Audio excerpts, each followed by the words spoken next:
The bruise had already begun to yellow at the edges by the time Penny arrived at the great hall that morning. She kept her sleeve pulled low, the gray wool scratching against the inside of her wrist as she carried the first tray of the day from the kitchen corridor into the receiving room of Stonehaven Keep. The smell of rendered fat and fresh bread followed her like a shadow she could not shake. Familiar, domestic, safe. She had learned to find comfort in familiar things. Familiar things did not surprise her. The keep was not her home. It had never been her home.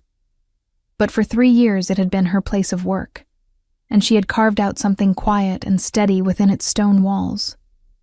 A role no one contested, a presence no one noticed. She was the head steward's assistant, responsible for the preparation of the Lord's receiving chambers, the arrangement of morning councils, the management of visiting delegations, and the 1,000 invisible tasks that kept a noble household running without anyone having to ask. She was good at her work. She was precise, efficient, and most importantly, invisible. That invisibility had once felt like armor. Now she understood it had been a cage.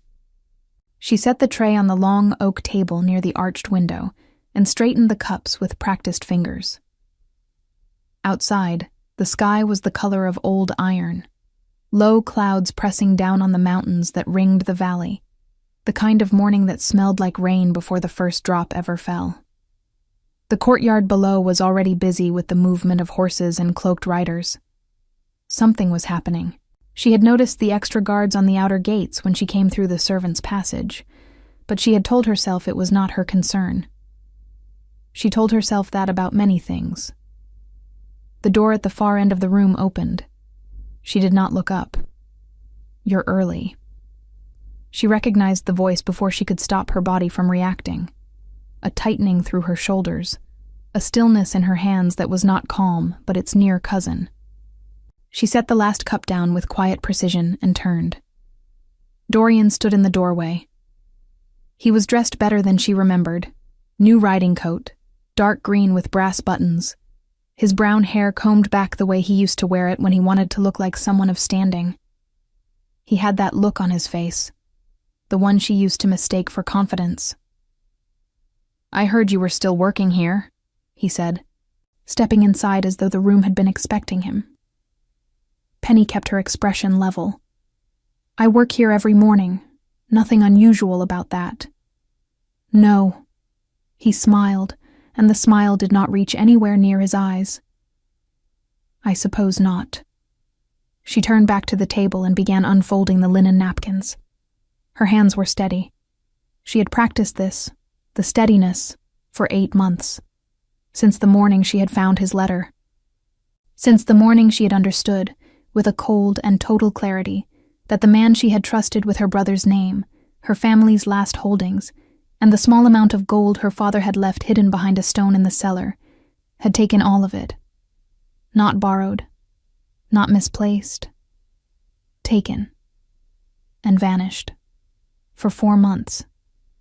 Until now, apparently. "I came to speak with the steward," Dorian said from somewhere behind her. "Lord Fenwick's council has business with Stonehaven's household accounts." "Then you should wait in the outer hall. The steward receives visitors there. I wanted to see you first." She set the last napkin down and faced him again, because she refused to give him her back as a retreat. "Dorian, whatever you want to say, I have no interest in hearing it. I have work to finish before the council arrives." "You always had work to finish." Something shifted in his expression.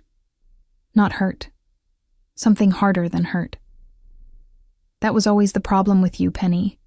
You were so busy being useful to everyone else that you never asked what was actually happening around you." The words landed strangely, because they were not entirely wrong, and he knew it. That was the particular cruelty of people who had once been close. They knew exactly which truths to weaponize. "What do you want?" she asked. He took another step toward her. The room was large, but somehow it shrank. "I want to explain. What happened with the money? It's more complicated than it looked. Your brother's situation, the holdings. There were debts, Penny. Debts your father didn't tell you about. I was trying to— Stop. She said it quietly, but without any softness. My brother's situation. You used my brother's situation. You told me the gold was for his release from the Northern Ward. You told me the debt holder had agreed to a private arrangement. You told me you had contacts. She paused. And then you disappeared. I had to leave quickly. There were complications. My brother is still in the Northern Ward. Her voice did not shake. She was proud of that.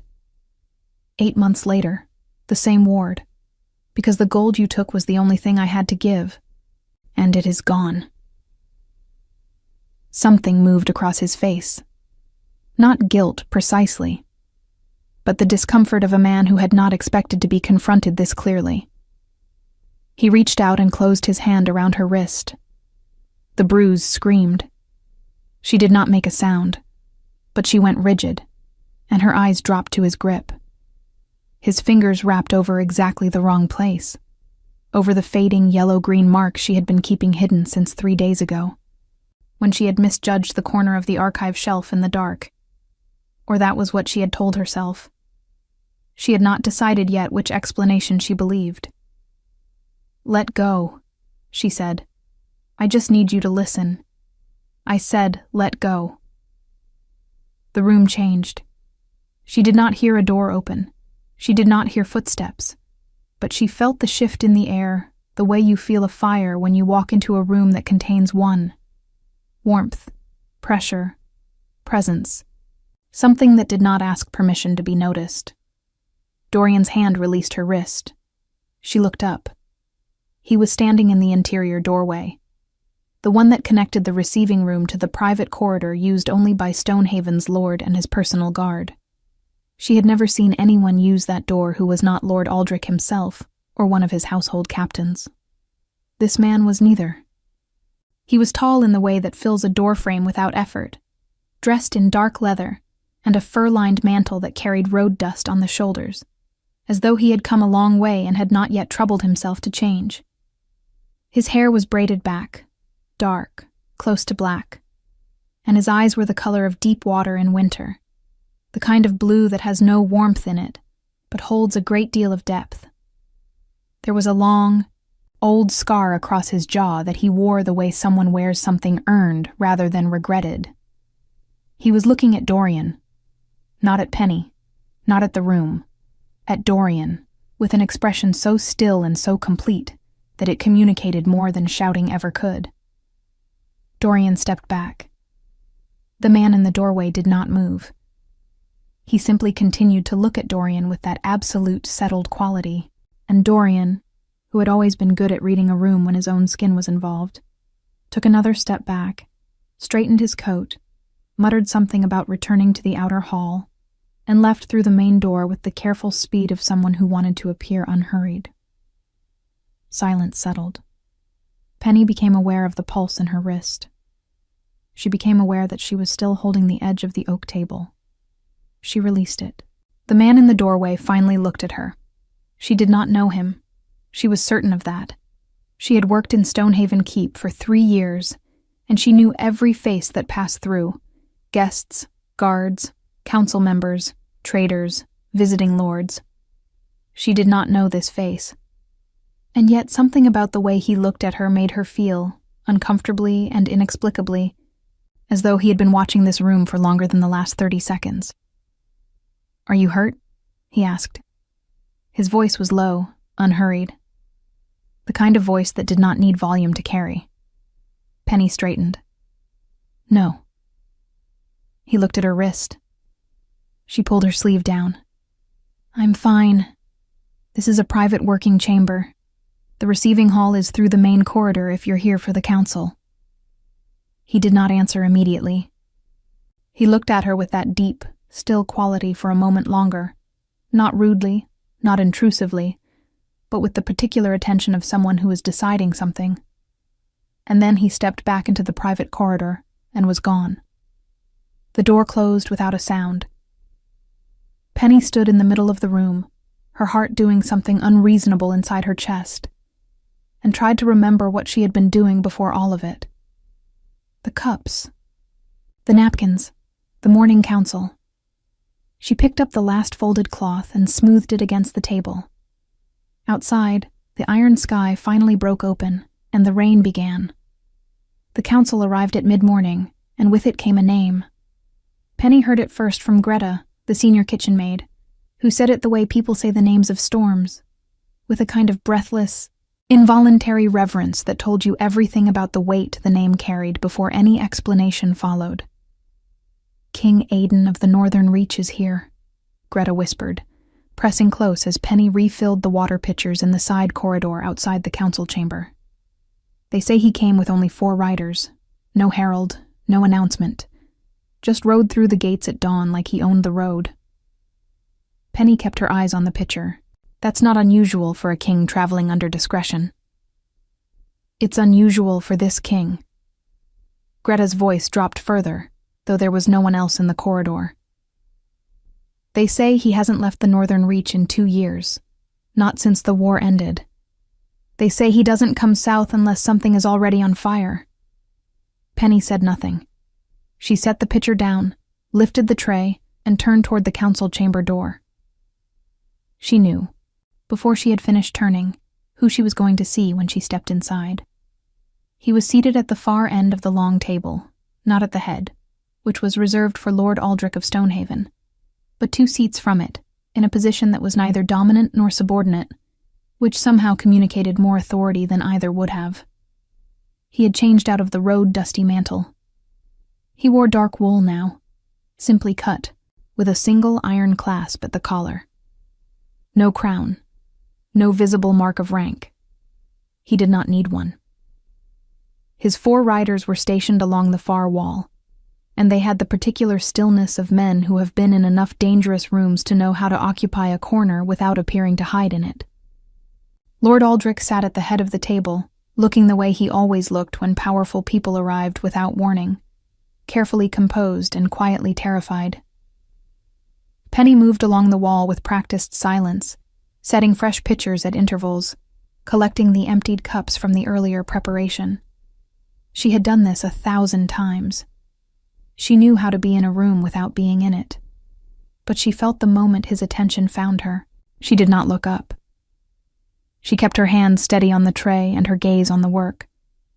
But something at the base of her neck registered it. That stillness turned in her direction. That quiet weight of focus. "The matter of the Eastern Corridor claims," Lord Aldrich was saying, his voice carrying the strained brightness of a man managing a conversation he had not prepared for. "We have documented the boundary disputes going back 4 generations, Your Grace, and Stonehaven's position has always been, I'm not here about the Eastern Corridor." King Aiden's voice cut through the chamber without rising, clean and final, like a door closing. "I'm here about the household accounts." Silence around the table. Penny's hands stilled on the tray. "The accounts," Lord Aldrich repeated carefully. "Specifically, the arrangement your household steward entered into with a debt broker named Dorian Ashfeld, operating under the name of a Lord Fenwick, who does not, as far as my record keepers have established, exist." The silence in the chamber became a different kind of silence. Penny set the tray down on the side table with the utmost care, because her hands had begun to feel very far away from the rest of her. Lord Fenwick. That was the name Dorian had given the steward. That was the account he had used to gain access to the keep that morning. She had heard the steward mention Lord Fenwick twice in the past week. Something about reviewing 3 seasons of household expenditure, something about a formal audit requested by a northern trading consortium. A consortium that did not exist. She understood it all at once, in the way that terrible things sometimes arrive. Not in pieces, but complete. A finished picture dropping into the mind. Dorian had not come here to explain himself to her. He had not come because he felt guilty, or because he wanted to return what he had stolen.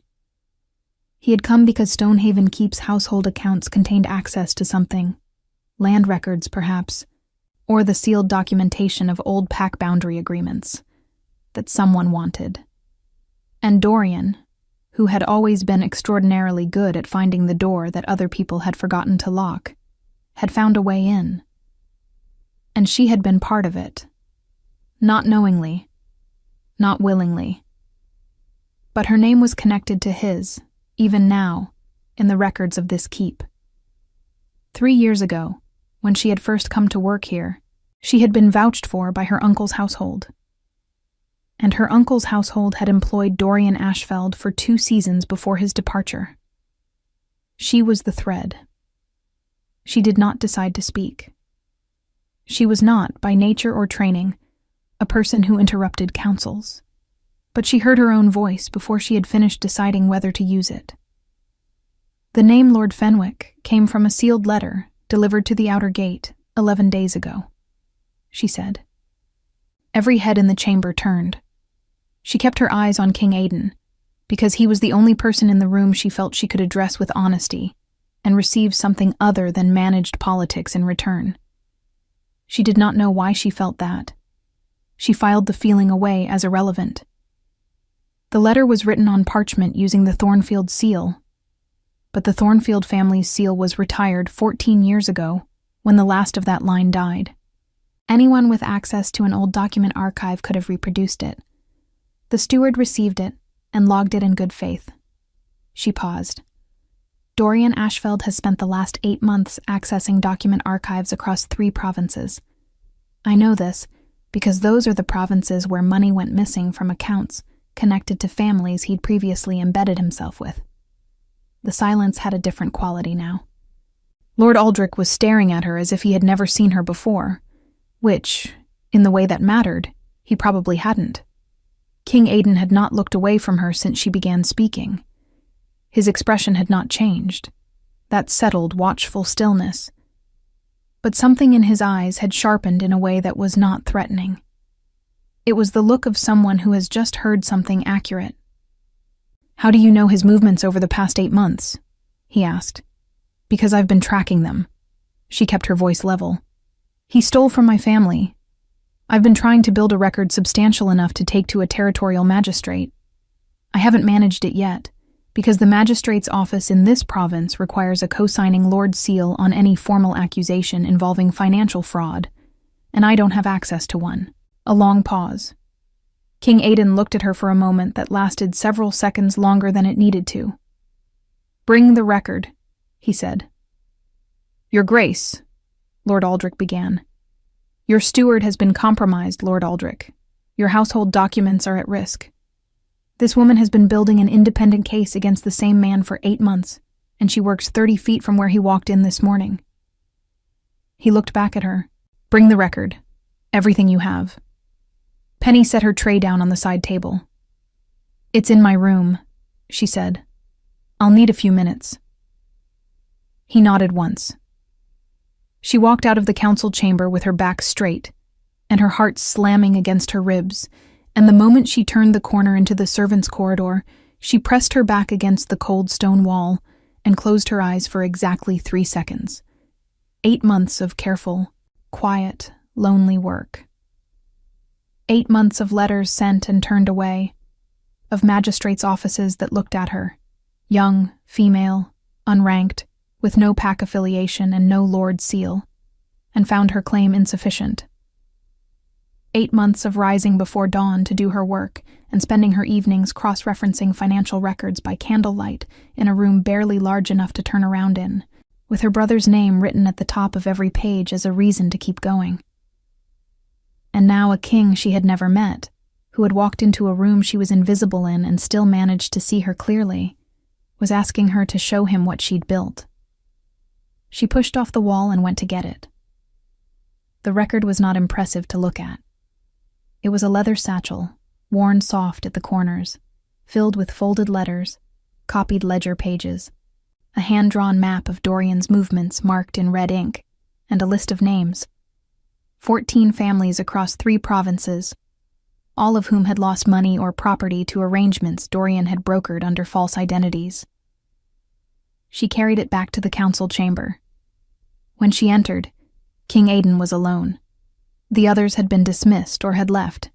She didn't know which. 2 of his riders stood near the door, Lord Aldrich was nowhere in sight. She set the satchel on the table. He opened it without ceremony and began reading. She stood near the window and watched the rain fall on the courtyard stones below. Somewhere in the keep, she knew, Dorian was still in the building. She could feel it the way you feel cold air coming under a door. "He'll try to leave," she said. "My men are on the gates." He turned a page. "He won't." She nodded once. She looked back at the rain. "Your brother," King Aidan said, without looking up. "His name is in these records. Cale Whitmore. Northern Ward. Ashford Detention House." "Yes." "How long?" 14 months. Her voice held steady through the word. "He was arrested on a debt charge that was forged. Dorian had already taken the money I raised for his release. By the time I understood what had happened, the documentation had passed through 2 more offices, and the original forgery was buried under legitimate paperwork." King Aidan closed the satchel. He looked at her. Outside, the rain pressed harder against the glass, and the fire in the council chamber's hearth cast long shadows across the stone floor between them. "You did all of this alone," he said. Not a question. A statement made in a tone she couldn't quite name. Something that was not quite pity, and not quite admiration, and was perhaps closer to recognition. "I didn't have any other option," Penny said. He was quiet for a moment. Then he said, "You do now." She did not trust it. That was the honest truth, and Penny was, above everything else, committed to honesty, particularly the kind that was uncomfortable to admit. She sat in the small chair beside the council chamber's hearth after King Aidan's riders escorted Dorian to the keep's holding room, and she turned the offer over in her mind, the way you turn something sharp over in your hands, looking for the edge before it finds you. You do now. 2 words. Simple, clean, delivered without performance. And yet she had spent 8 months learning the particular cost of trusting words that sounded like rescue. She kept her hands folded in her lap and watched the fire. King Aidan had not left the chamber immediately. He had sent 1 rider to secure the gates, 1 to the holding room with Dorian, and the remaining 2 to retrieve the keep's steward for a separate interview. Then he had sat back down at the council table and begun reading through her documentation again, more slowly this time, with the focused quiet of someone who was genuinely processing rather than performing thoroughness. She had not been dismissed. She had not been invited to stay. She occupied the uncertain middle ground between those 2 things, which she found, oddly, less uncomfortable than she would have expected. At least in uncertain ground she knew how to stand. "The forgery on your brother's debt charge," King Aidan said, not looking up from the papers. "Do you have a copy of the original document?" "A transcribed copy. The original is held in the Ashford Detention House Records Office. I requested it twice. Both times I was told the file was under administrative review." Administrative review. He turned a page. "That phrase means someone is being paid to keep the file buried." That was my conclusion as well. He looked up. Who in Ashford would have the authority to authorize that kind of delay? "The detention warden reports to the province's civil administrator. The civil administrator in Ashford is a man named Reston. He has 3 documented financial arrangements with trading houses that I've linked to Dorian's network. Not directly, but through 2 intermediaries." She paused. "It's in the 2nd section of the record. The pages with the blue ink margin notes." He found the pages. He read them. The fire crackled. Rain continued its low conversation with the window glass. Somewhere deeper in the keep, she could hear the muffled, echoing sound of the steward's voice rising in either outrage or distress. She couldn't tell which, and found she didn't particularly care. "This is substantial," King Aidan said. "It's not enough for a magistrate." "No, for a magistrate you're right, but it's enough for a king." He closed the satchel a second time and looked at her steadily. I have jurisdiction over the Northern Territories, which includes Ashford. I can send a royal order to the detention house within the hour. Your brother can be released by the end of the week, pending a formal review of the original charges, which, given what you've compiled here, will not survive that review."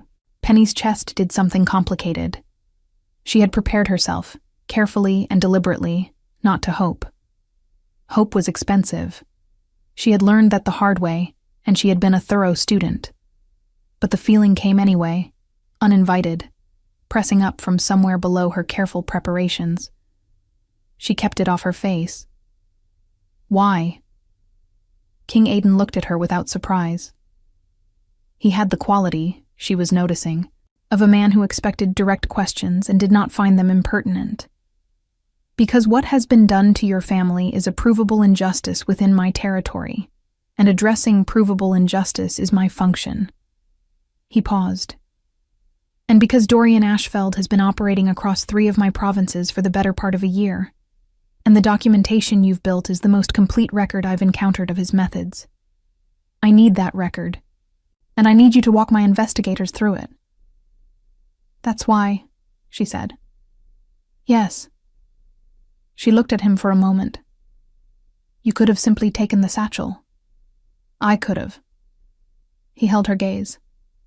"I didn't." She nodded slowly. She was not ready to call it trust, but it was something, a small and careful thing, like a first step onto ice you aren't certain will hold. She noted its weight. She noted that she had not yet fallen through. "I'll walk your investigators through it," she said.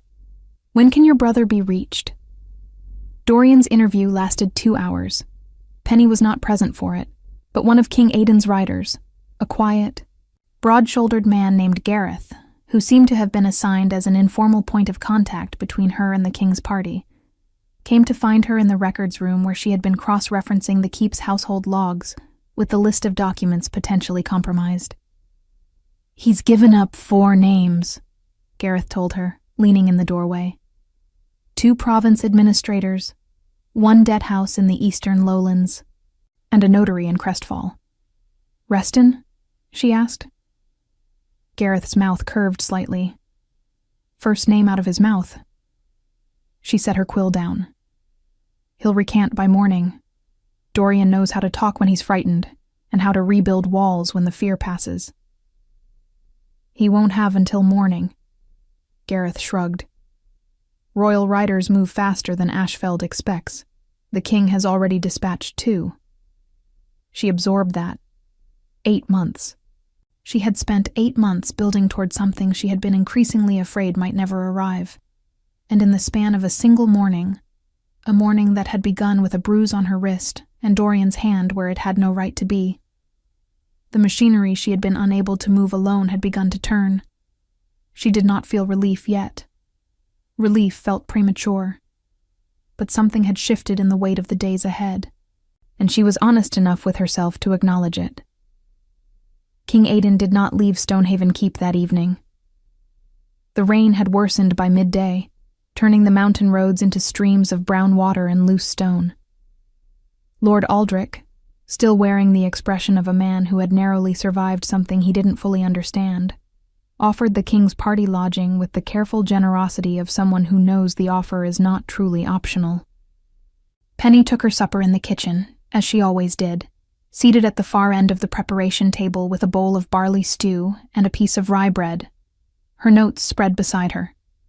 Greta asked her 17 questions across the course of the meal. She answered 3 of them. She was on her way back to the records room when she found King Aidan in the library corridor. He was standing before one of the tall bookshelves, not reading, exactly. More examining the spines with the distant, unhurried attention of someone whose mind was working somewhere else entirely. A single candle burned in the wall sconce beside him. He wore no mantle now, only the dark wool tunic, and without the road dust and the formal setting of the council chamber. He looked strangely, less like a king, and more like someone who had been carrying something heavy for a long time and had gotten used to the weight of it. She almost turned back. Instead, she kept walking, because retreating from a corridor she had every right to walk through felt like a concession she hadn't decided to make. He heard her, of course.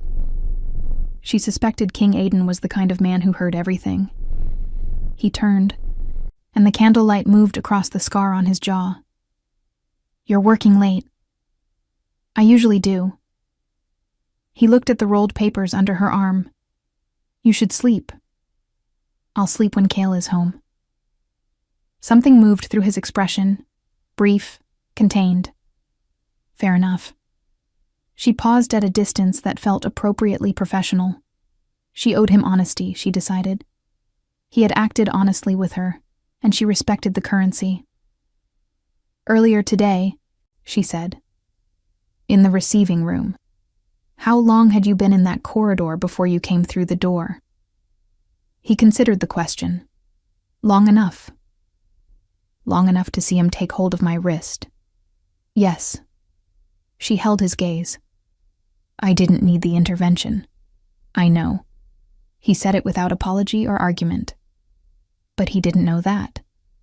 And the difference in what he expected to happen and what was going to happen, it seemed useful to make that difference visible. She thought about that.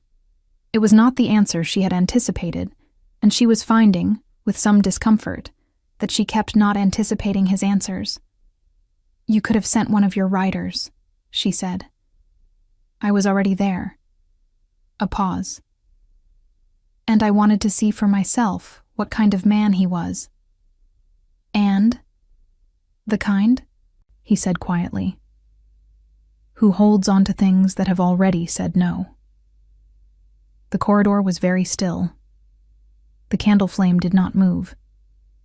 Penny became aware that she had stopped walking some time ago and had not noticed. She also became aware that standing in a candlelit corridor at this hour having this conversation was not something she had planned, and that the part of her brain responsible for useful self-protection was sending signals she was currently choosing not to prioritize. She straightened. "Good night, Your Grace." "Good night, Miss Whitmore." She walked to the end of the corridor and did not look back. But she was aware, with that same quiet, inconvenient clarity that had been following her all day, that he watched until she turned the corner. She did not know what to do with that. She went to the records room and worked by candlelight until the candle burned low, and she wrote Kale's name at the top of the next page, the way she always did, to remind herself why she was still here. But tonight, for the first time in 8 months, the name felt closer than it had before. The royal order reached Ashford in 3 days. Penny knew, because Gareth came to find her in the records room on the 4th morning, knocked twice on the open door with his broad knuckle, and said, "The detention house confirmed the release. Your brother left Ashford yesterday at midday under royal escort. He should arrive at Stonehaven by tomorrow evening." She was holding a quill. She set it down with great care, because she did not entirely trust her hands. "Thank you," she said. Gareth nodded and left without ceremony, which she appreciated. She did not want witnesses for what happened in the next 30 seconds. The way the careful, controlled architecture of 8 months of held-together composure simply released. Not dramatically. Not with sobs or shaking.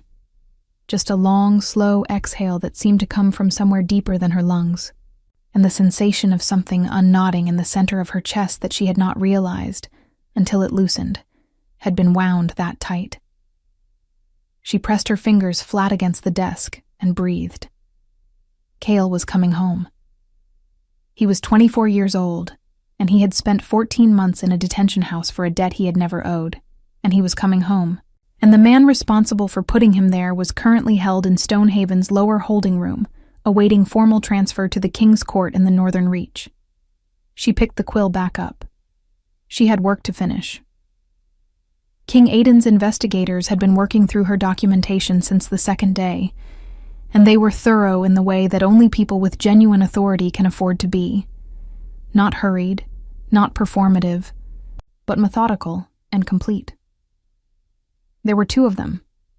A woman named Soren with ink-stained fingers and the focused manner of someone who had built legal cases the way other people built walls, and an older man named Pell, who said almost nothing but read everything twice, and occasionally wrote single words in the margin of his own notes with an expression of deep, private satisfaction. Penny worked alongside them. It had not been formally requested. Soren had simply arrived at the records room on the second morning, set her own materials on the opposite end of the table, and said, "Walk me through the margin notes in section 3, as though it had already been agreed upon." Which Penny supposed it had been. She walked Soren through every section. She explained the cross-referencing system she had built, the way she had tracked Dorian's false identities through the consistent repetition of certain phrasing in his forged documents, a habit he had no idea he had, and the financial pattern that connected 14 families across 3 provinces into a single, coherent web of extraction. Soren listened without interrupting. At the end of the 3rd day, she said, "This is the work of a trained investigator. I'm a household steward's assistant," Penny said. "You were," Soren said, and went back to her notes. Penny did not examine that sentence too closely. Not yet. On the 5th day, Reston, the civil administrator of Ashford, was brought to Stonehaven under royal summons. He arrived in a carriage that was trying very hard to look dignified and mostly succeeding, and he swept into the keep's receiving hall with the particular energy of a man who believed that offense was the best defense against an accusation he knew was coming. He was red-faced and loud, and he used the word outrageous 4 times in the first 5 minutes, and he directed most of it at Lord Aldrich, who absorbed it with the expression of a man standing in a rainstorm and trying to appear dry. Penny was in the corridor outside the receiving hall, carrying a tray she had no intention of delivering, because she needed to hear this. She heard King Aidan's voice through the door before she reached it. He was not loud. He was never loud. But Reston's voice stopped mid-sentence and did not resume, which told her everything about the quality of whatever had just been said. She pressed close to the wall beside the door. 14 documented financial arrangements linking your office to Ashfeld's network, King Aidan was saying. 2 of those arrangements directly delayed the release of an innocent man from your province's detention facility. I have the original debt documentation recovered from the detention house records office as of 2 days ago. The forgery is apparent to anyone with eyes and a working knowledge of standard provincial debt law. A pause. You have the option to make a full account of your involvement to my investigators today, which will be noted in your sentencing review. Or you can maintain your current position, in which case the review proceeds without your cooperation, and the outcome reflects that. A silence. Then Reston's voice, considerably reduced. I want it noted that I was not the originating party. It will be noted, King Aidan said. Everything will be noted. Sit down. Penny moved away from the door before someone opened it. She carried the tray back to the kitchen, set it on the preparation table, and stood for a moment with her palms against the cool stone edge. 14 months. Reston had known. He had taken money to keep Cale's file buried, and he had known. And he had collected his payment and gone home to his carriage and his red face, and his sense of personal outrage every time anyone suggested he was accountable to something larger than his own convenience. She felt the anger then, clean and cold, like water from a deep well. She had been keeping it at a controlled distance for months, because anger without a direction to move in was just weight to carry. But now it had somewhere to go, and she let herself feel the full shape of it without apology. Cale arrived the following evening. He was thinner than she remembered. His coat was too large for him now, borrowed from one of the royal escort riders, and it made him look young, in a way that pressed against something sore inside her. But he was walking on his own, and his eyes were clear, and when he saw her standing at the keep's main entrance, his face did something that undid her far more efficiently than anything else that had happened in the past 5 days. She crossed the courtyard at speed that was not quite running. He caught her with both arms and held on, and she let him, pressing her face against the shoulder of the oversized coat that smelled like road dust and pine and stranger's wool. And she did not cry, but it was a near thing, and she decided that near things counted. "You're all right," she said, against his shoulder, not a question. "I'm all right," he confirmed, his voice rough. "Penny, how did you—" "Later," she said. "Come inside. It's cold." She introduced Kale to no one that evening. She installed him in the guest room Lord Aldrich had grudgingly provided, brought him food from the kitchen, and sat with him for 2 hours while he ate.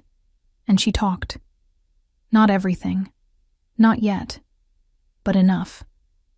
Enough for him to understand what had been done, and who had done it, and what was now happening to those people.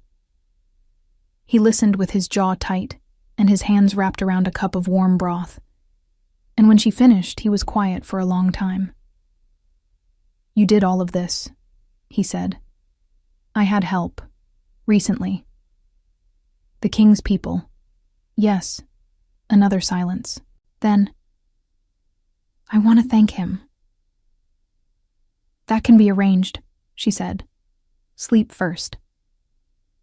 She left him with the fire burning low and the extra wool blanket folded at the foot of the bed, and she walked back through the keep's corridors toward the records room with the particular stripped feeling of someone who has been running toward something for a very long time and has just arrived and does not yet know what to do with stillness. King Aidan was in the corridor outside the records room. He was not waiting, precisely. He was standing beside the window at the corridor's end, looking out at the dark courtyard below where the lanterns made small amber pools on the wet stones. She had the sense that he had been there for some time and had not needed a reason beyond the night air and the quiet. He turned when he heard her. "Your brother arrived safely," he said. "Yes." She stopped a few feet from him. "Thank you. I know I've said it before. I want to say it again with more precision. Thank you for the order, for the speed, for not making me justify it a 4th time to a magistrate who had already decided I was insufficient." Something shifted in his expression at that last word. "You were never insufficient," he said. "The system was designed to make you feel that way. There's a difference."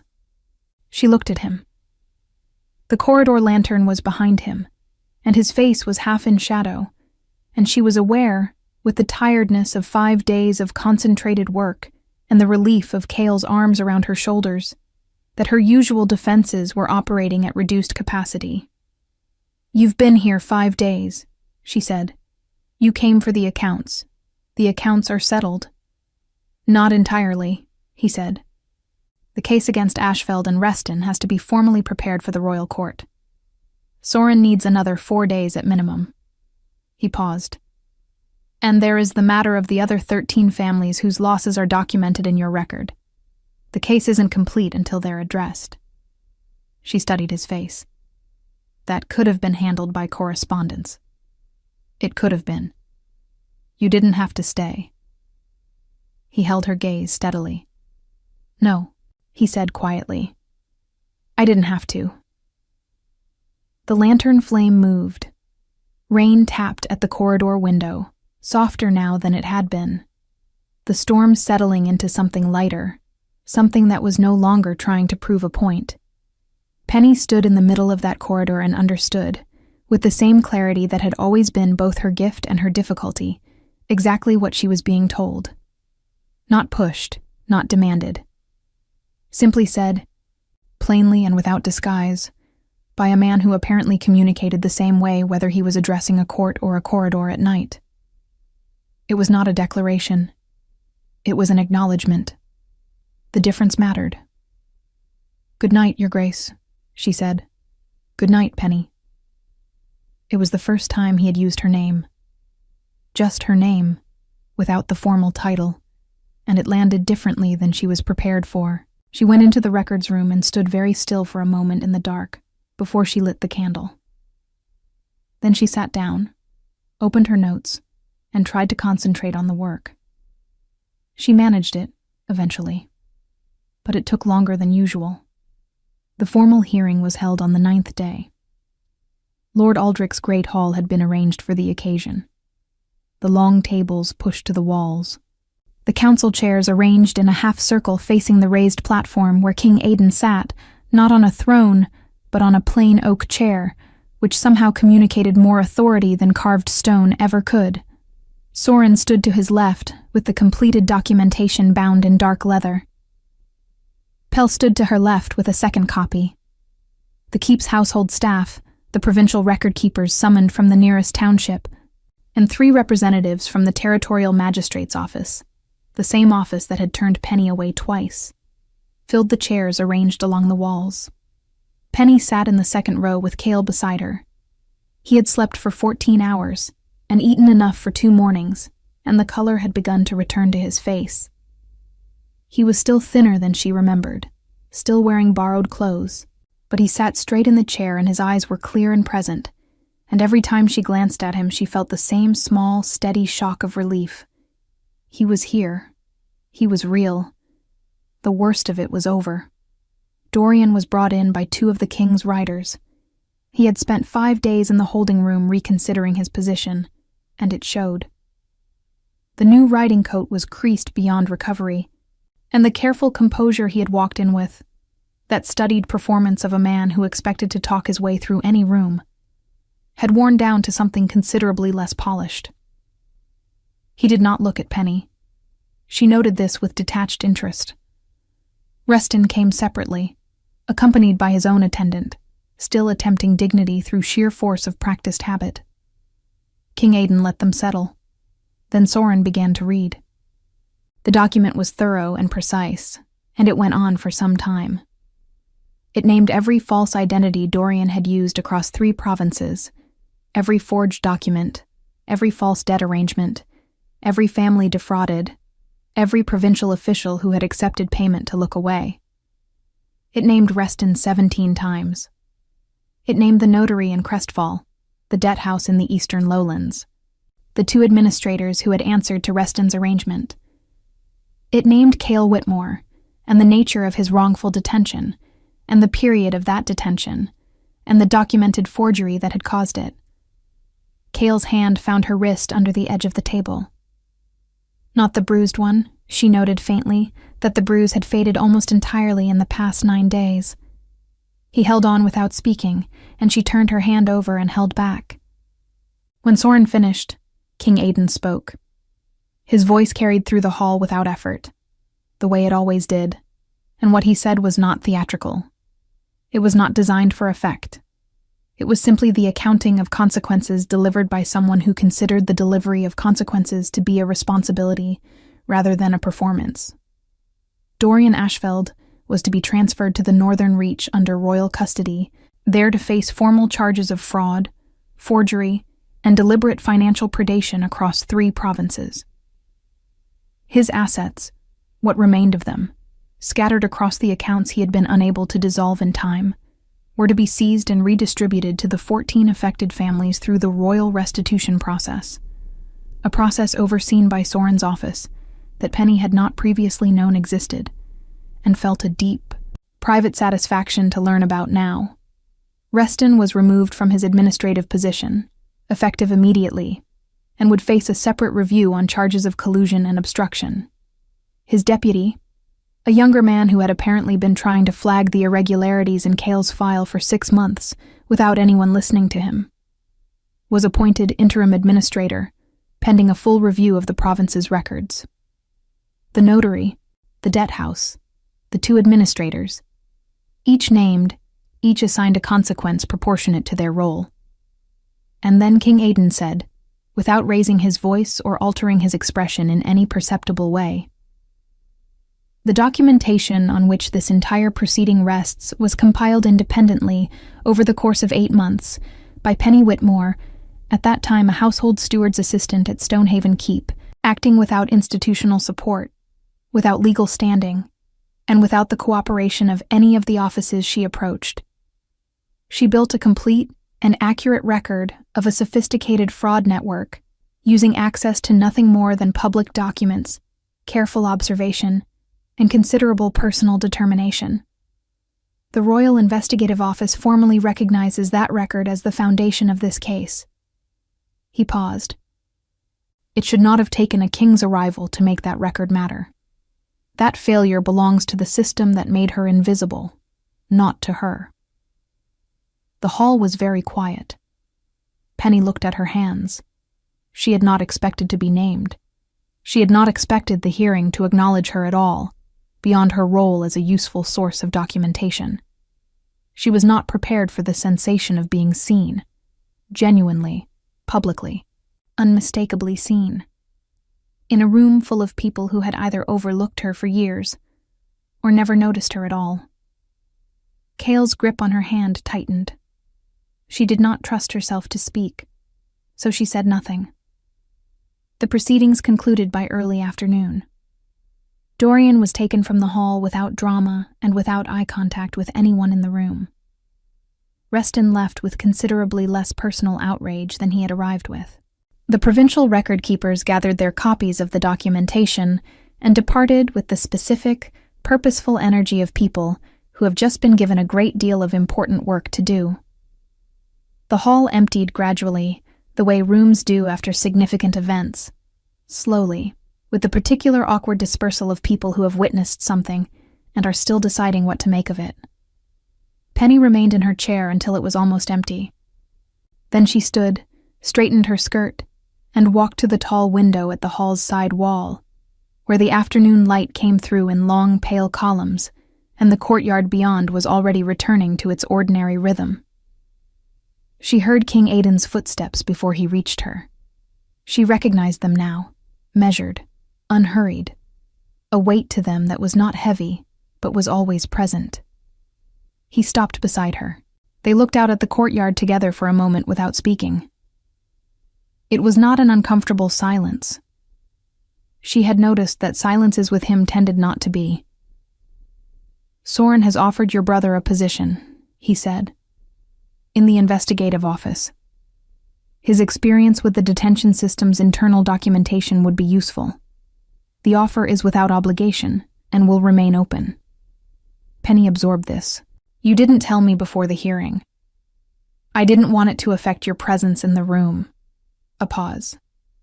He should hear it as something offered to him, not as part of a transaction involving you. She looked at him. That was considerate. "It was accurate," he said simply. She turned back to the window. Below, 2 of his riders were preparing horses in the courtyard. She had known, in the back of her mind, that the hearing's conclusion would be the natural ending point of his stay at Stonehaven. The accounts were settled. The case was formally documented and transferred. His presence here no longer had an official purpose. "When do you leave?" she asked. "Tomorrow morning.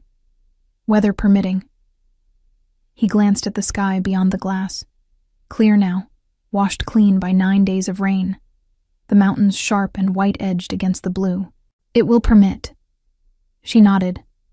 She was quiet for a moment, working through something she had been working through for several days, with the same careful, honest attention she gave everything she was uncertain about. "I owe you more than I can repay," she said. "I want to be honest about that, without making it a burden between us." "It isn't a burden. I know you'd say that. I say it because it's true." He turned slightly toward her. "What you built, the record, the case, that was the work. I provided jurisdiction. You provided everything that jurisdiction needed to mean something. That's not a debt. That's a collaboration." She looked at him. "You're very precise with words for someone who uses so few of them. I've found that precision prevents most of the problems that come from using too many. Despite everything, despite the weight of the past 9 days and the lingering tiredness and the complicated tangle of things she had not yet finished sorting through, she felt the corner of her mouth move. He noticed. She saw him notice, and she saw the quiet response of it in his expression. Something that was not a smile, precisely, but was the thing that exists just before one, held there with the same containment he applied to everything. "There's a position in the Royal Administrative Office," he said. "Northern Reach. It would involve coordinating between the investigative division and the provincial record systems, specifically the reform of the documentation processes that allowed Ashfeld's methods to go undetected for as long as they did." He held her gaze. "Soren recommended you before the hearing concluded. I agreed with her assessment before she finished the sentence." Penny stilled. "That's not a small offer," she said carefully. "No, The northern reach is a long way from Stonehaven. Yes. She looked at him for a long moment. He returned her gaze with the steady, unhurried patience that she had come to understand was not performance. It was simply how he was, in the same way that the mountains beyond the window were simply what they were. Present, constant, not asking to be anything other than exactly themselves. She had spent 8 months learning what it cost to trust the wrong person. She had also spent 8 months learning, slowly and without meaning to, what it looked like when trust was actually warranted. She had learned it in the difference between the way Dorian had held her wrist and the way King Aiden had simply stood in a doorway and let his presence be enough. She had learned it in documents reviewed without condescension, in a brother released without being used as leverage, in a name spoken plainly in a public hall by someone who had no obligation to speak it. She was not reckless. She had never been reckless. But she was honest. "I'll need a week," she said, "to settle things here properly. My notice to Lord Aldrich, Cale's decision about Soren's offer. That's his to make, not mine. A few arrangements." King Aiden nodded once. "A week is reasonable. And I want it understood," she continued, "that I'm accepting a professional position, not a charity, not a gesture. Understood. Soren will send the formal terms of appointment in writing before you leave." Good. She turned back to the window. The courtyard below was ordinary and calm. The afternoon light lay clean and even across the stones. "One more thing," she said. "Yes." "In the corridor, 9 days ago, you said you wanted to see what kind of man he was." She paused.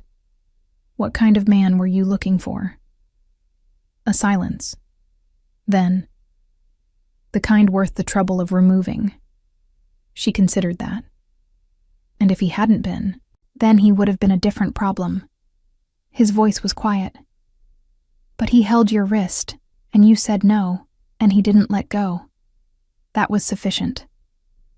Penny stood at the window with the afternoon light falling across her hands and thought about 8 months of invisible work, and a brother's name at the top of every page, and a door opening in a room where she had been unseen for years, and a man who had walked through it not because he was looking for her specifically, but who had nevertheless looked at her and understood, immediately and without explanation, what he was seeing.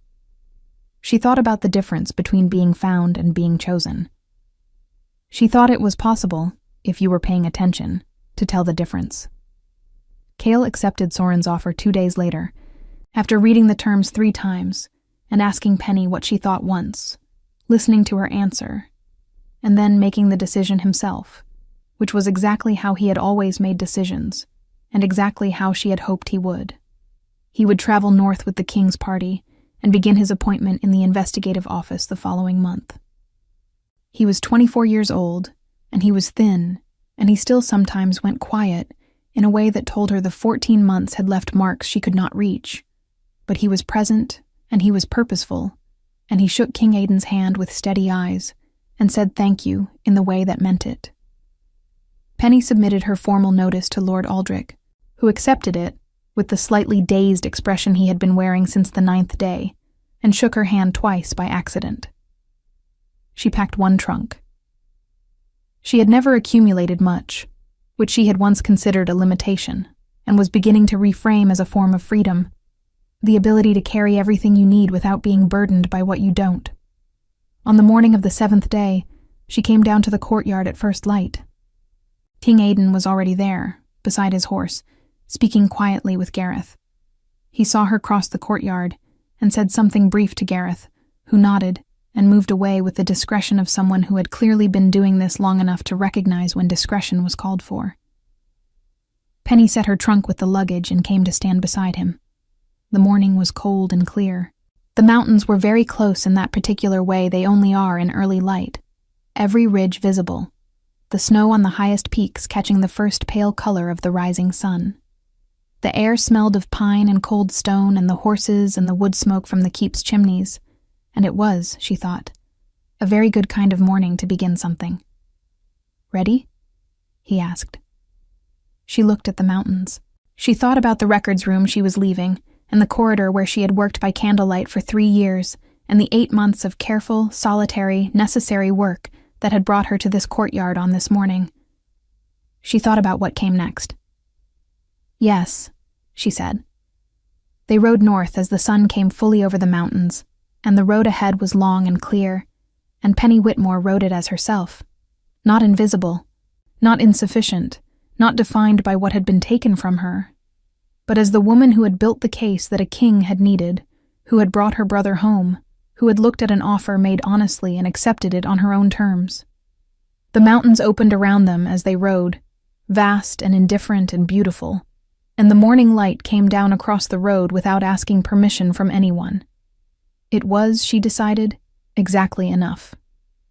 The formal charges against Dorian Ashfeld were upheld in the Royal Court of the Northern Reach 3 months later.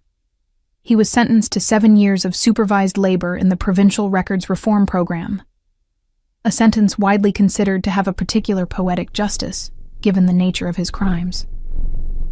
He never attempted to contact Penny Whitmore again. Reston was stripped of all administrative appointments and barred from provincial service permanently. His deputy, the young man who had been trying to flag Cale's file for 6 months, was formally appointed administrator 6 weeks after the hearing and proved, by all accounts, to be considerably better at the job. Cale Whitmore remained with Soren's investigative office. He was promoted within his first year. He was, Penny thought, exactly where he was supposed to be. And Penny herself, the woman who had been invisible for 3 years and had turned that invisibility into the most comprehensive fraud investigation the Northern Reach had seen in a generation, took her position in the Royal Administrative Office and rebuilt, document by document, the systems that had once failed her. She was not invisible anymore. King Aidan made sure of that. Not loudly, and not in ways that took anything from her. Simply by continuing to do what he had done from the beginning, seeing her clearly, and making certain the room knew it too. It was, she had decided, the most trustworthy thing a person could do.